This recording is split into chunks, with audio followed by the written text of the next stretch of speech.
Sir இப்போ இந்த பண்ணுற ஜாப்னால வர ஆஸ்துமா பற்றி கொஞ்சம் சொல்லுங்கள் சார்.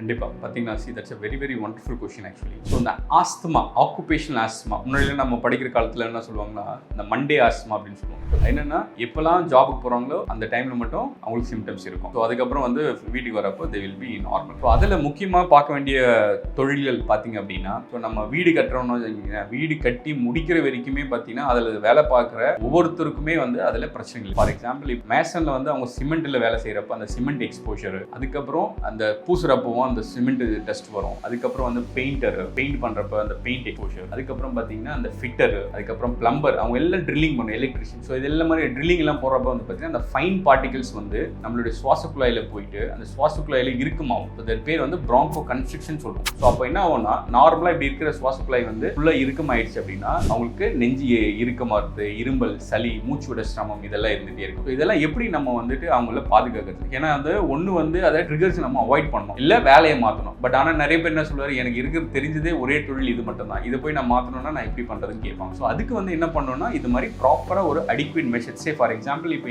எப்பெல்லாம் வந்து இந்த மாதிரி ஒரு வேலைக்கு போகிறாங்களோ அவங்க வந்து டெஃபினட்டாக இந்த மாதிரி ஒரு மாஸ்க் அது மாதிரி இதாக போட்டுட்டாங்க அப்படின்னா அவங்க கண்டிப்பாக வந்து இதுலேருந்து அட்லீஸ்ட் அந்த மோர் டேமேஜ் வராமல் பார்த்துக்கலாம். சரிங்களா? ஸோ இன்கேஸ் அவங்களுக்கு எந்த அளவுக்கு பிரச்சனைகள் இருக்குன்னு தெரிஞ்சிச்சுன்னா அது நியர்பை ஹாஸ்பிட்டல் போயிட்டு அவங்களுடைய பல்மனாலஜிஸ்ட்டை மீட் பண்ணிங்கன்னா அவங்க வந்து பேசிக் இன்வெஸ்டிகேஷன்ஸ் பண்ணுவோம். எக்ஸ்ரே பண்ணிட்டு லங் எந்த அளவுக்கு டேமேஜ் ஆயிருக்கு, நுரையீரல், சுவாச குழாய், பல்மனரி ஃபங்க்ஷன் டெஸ்ட் சொல்லுவோம், அது எந்த அளவுக்கு அடைப்பு இருக்கு, அடுத்து சில பிளட் டெஸ்ட்னு சொல்லுவோம், அலர்ஜி லெவல்ஸ். ஸோ அதெல்லாம் எவ்வளோ இருக்குன்னு பார்த்துட்டு அதுக்கேற்ற மாதிரி உங்களுக்கான ட்ரீட்மெண்ட்டும் வந்துட்டு வேரி ஆகுங்க. ஸோ பட் அந்த லாஸ்ட் வந்து பார்த்தீங்கன்னா நீங்கள் எப்போல்லாம் இந்த மாதிரி ஒரு கடினமான வேலைக்கு போகிறீங்களோ கண்டிப்பாக மாஸ்கே அணிக்கணுன்றது தாழ்மையான வேண்டும்.